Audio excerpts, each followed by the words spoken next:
Assalamualaikum warahmatullahi wabarakatuh. Waalaikumsalam warahmatullahi wabarakatuh.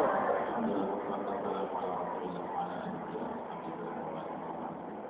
Hadirin dan hadirat Allah para pemirsa video yang berbahagia.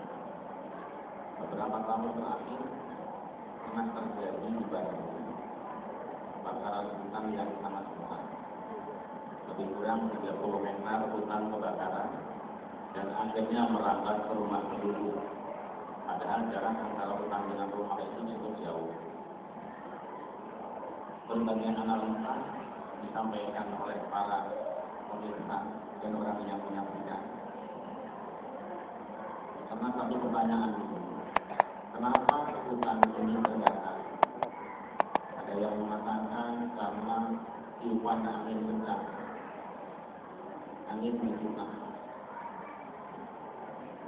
Kenapa timbul pertanyaan seperti itu? Karena pemancingnya sederhana, cuma satu puntung rokok anak muda yang merokok, lempar rokok, pas lagi jalan-jalan dengan pacarnya, kebakar 30 hektar merambat ke rumah. Jawabannya sangat sederhana sebenarnya. Kalau saja rumputnya itu basah karena hujan, mati puntung rokoknya. Betul apa tidak?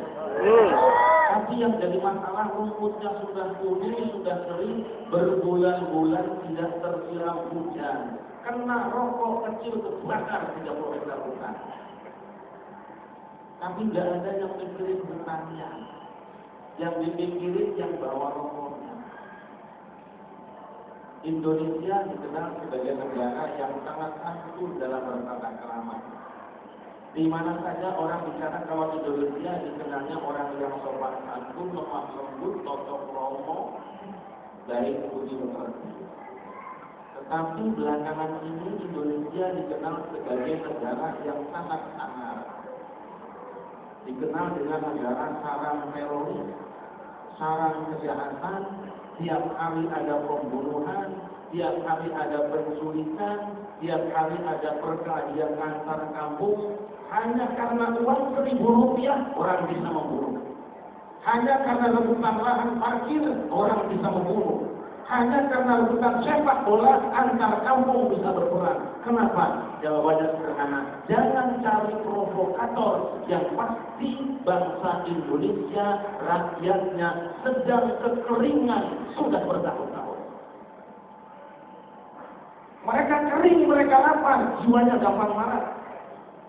Mereka kering, sulit sekolah, jiwanya gampang marah.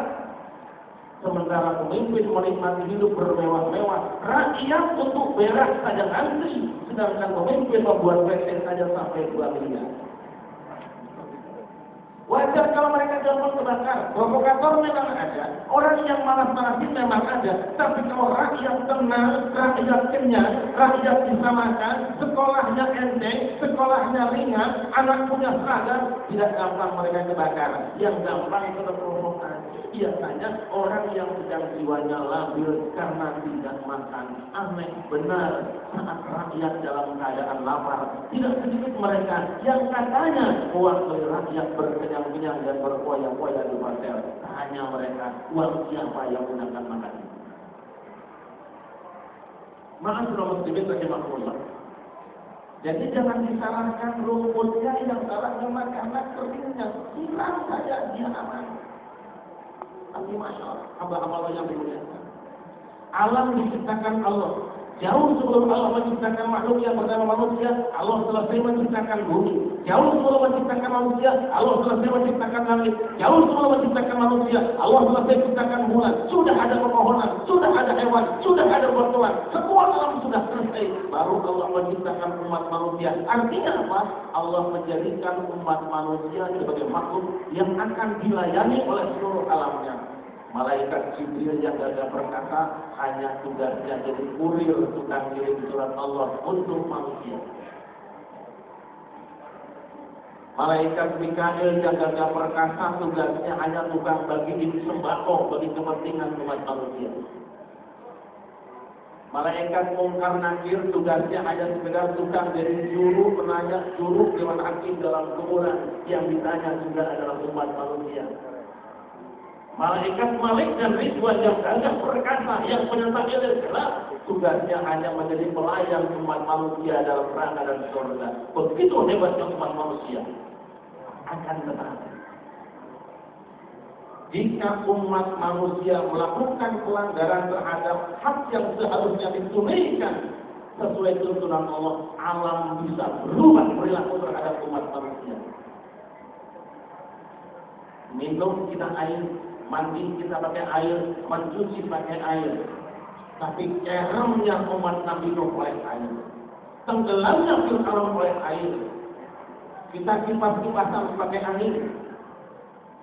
Tapi ada umat tidak hancurkan pakai angin. Nabi Sulaiman berjuang dibantu oleh hewan-hewan bersama Nabi Daud, dibantu oleh burung-burung. Nabi Abraha dihancurkan oleh burung-burung. Sama-sama Allah yang muliakan. Tergantung sikap kita pada alam ini. Baik, Kiai, luar biasa pemirsa ini.